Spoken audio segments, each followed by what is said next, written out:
What's going on, guys? Your boy Amazing here, back with another video, and in today's video, guys, we are here with the Shiju summon for the brave girl Anghalhad, or Anghalhad, right?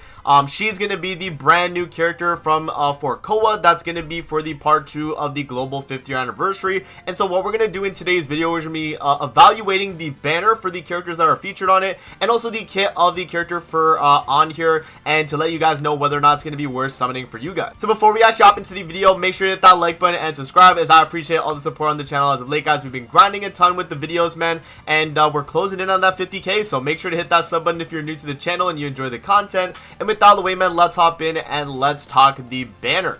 So before we even hop into the kit of Anghalhad here, I want to actually go over the banner. The banner, I'm not gonna lie, guys, is pretty bad. You know, we have obviously the brand new on character. You have both the Percival, so the light and the green one. You have the blue brother Bond. You have blue Gother. You have blue King. You have the red Matrona Diane. You have Baldur. You have the red Gila, blue blue Hendrickson, and then red Camilla. And this banner is going to be a 300 and 600 pity banner, with this being a limited character for on here. She actually is going to be limited, will not be added to the regular draws after the event period, and may appear again in other draw banners in the future. So with that being said, guys, let's go into her kit here, and we'll talk about, you know, maybe if her kit is really just that good that maybe you still might want to summon on the banner, and we'll talk about, you know, reasons why you might, or reasons why, you know, you're going to be skipping, right? So hopping into the character here, for her passive, Swordmaster increases applicable allies basic stats by 5% for each one participating in the battle. Applicable allies are going to be humans or the 4 Knights of Apocalypse characteristic,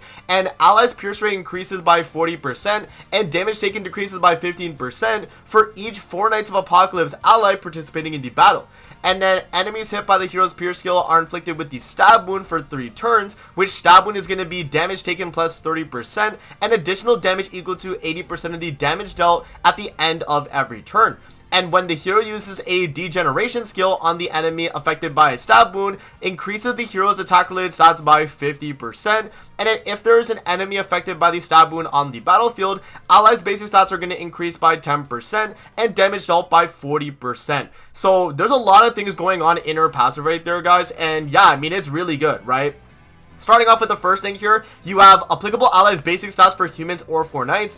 Really good across the board, because that gives her viability with other human characters that are still really good right now, but also for the future with 4 core starting to release more characters from that, you're going to start to build towards that kind of team as well. And so yeah, I mean, in that kind of setting, she's going to be buffing the team. And yeah, for the second part here, again, you know, 4 Knights of Apocalypse thing here with, you know, pierce rate and damage reduction, and it's for each 4 Knights of Apocalypse ally. So if you have Percival and Lancelot on the team, you're actually going to be giving them 80% pierce rate and 30% damage reduction. I mean, that is nothing to scoff at. And then enemies hit by the pierce skill get the stab wound, which, you know, damage taken plus 30%, and then additional damage equal to 80% of the damage dealt. I mean, is really strong. And then you also get 50% attack related stats when using the degeneration skill on someone that has stab wound. So the idea is you're going to use the stab wound card, or the pierce card, right, which is going to inflict stab wound, and then you follow up with degeneration. So she kind of feels, and we talked about this on the podcast with the guys, she kind of feels like a Ala or Green Jericho in a sense, right? You do the first skill, the follow-up skill, and then you're going to be doing a ton of damage on that skill. Now, the final thing in her passive here, guys, is if an enemy affected by a stab wound on the battlefield, allies basic stats increase by 10%, damage dealt by 40. I mean, that's nothing to scoff at either. And that is a universal buff. That does not mean you need to have humans on the team to be able to do that, or 4 Knights of Apocalypse. It's just if you have a stab wound on the battlefield, you get that buff for the team. So that's really strong. And then yeah, for her skills, you have pure single target, add 500% of attack on one enemy. You have the degeneration skill, which is going to be 450% of attack on one enemy, and degeneration is going to be 2 times critical chance increase with a damage dealt of 150% against enemies affected by the stab wound. And then for her ultimate here, which is the really nice thing about this character, is she is not actually very dupe dependent, because of the fact that the increase of heroes crit chance and critical damage does not change on the dupe level. So no matter what, you're always going to have 80% crit chance, 100% critical damage, and spike damage, but the percent of the amount of damage you're gonna do is gonna change. So that is the only thing that really changes on her ultimate, and so that means she's a fairly free-to-play friendly character if you get that one copy, right? She's gonna be very accessible at 1 out of 6 and still really good. And even on the scaling on the ultimate, 500 to 750% of attack, I mean, if I'm still getting that 80% crit chance and 100% critical damage with spike, I mean, guys, there's no way anyone's really living that skill anyway, right? So that's going to be a super strong ultimate.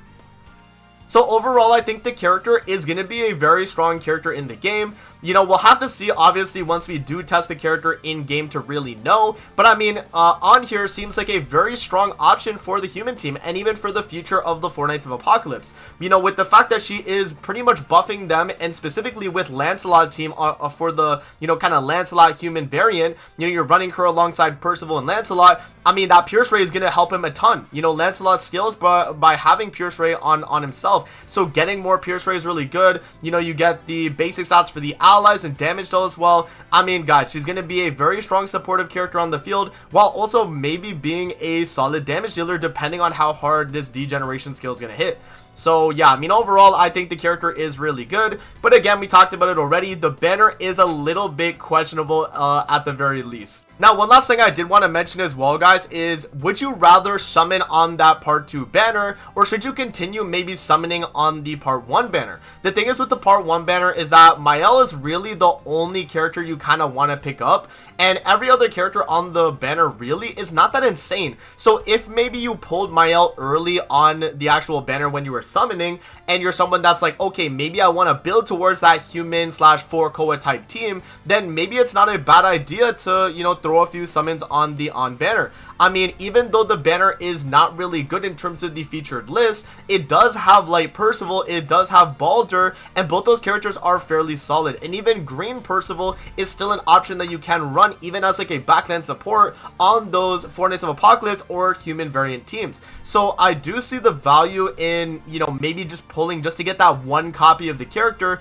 But then again, guys, it is a 600 pity banner. Do you want to commit 600 gems just to be able to get one copy of this unit? So that's really the toss up right there. And honestly, I'm gonna be honest, for the general player, you probably want to skip this banner, guys. There's only really a few scenarios where you might want to actually summon on this banner, and that would be if you're maybe a light spender already and, you know, you want to kind of build towards that 4 Koa, you know, human variant team. Then she's gonna be very strong, and I mean, in terms of like what she's providing from her passive, a lot of really good things, right? And, you know, with her being a brand new character, she's gonna have really good stats. I mean, look at the last 4 Koa banner unit we got with Nazians. He was insane. Nazians, you know, he has really good CC, he has really good effects on his kit, he's, you know, a really good supportive character. So I do think that, you know, if you were to maybe pull one copy of on right here, I mean, that's gonna be really good for your account. So yeah, I mean, it's tough to say.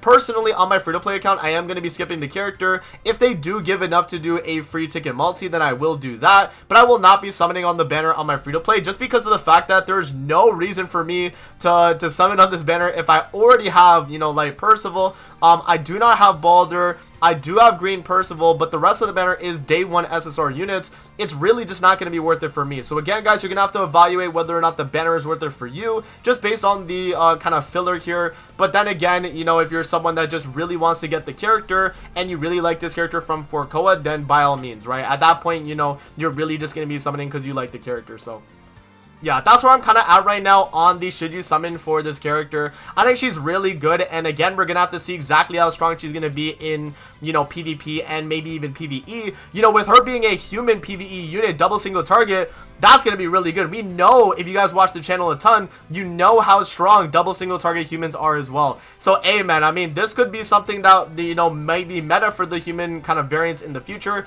And, yeah, I'm really looking forward to seeing how this character is going to play in-game. But, yeah, again, guys, for the general player, you're probably going to skip the banner. But if you're someone that does care for the unit or for the future of the teams that she's trying to build towards, then maybe it is something you want to, you know, might want to pull on, right? So, yeah, that's pretty much it for the video, though, guys. Let me know what you think in the comment section below. Are you guys going to be summoning on this banner, or are you guys just skipping? Let me know in the comment section below. But that's going to be it for the video. I hope you guys did enjoy, and I'm going to see you guys on the next one, man. Peace out. Have a good rest of your day, guys. See you later, man.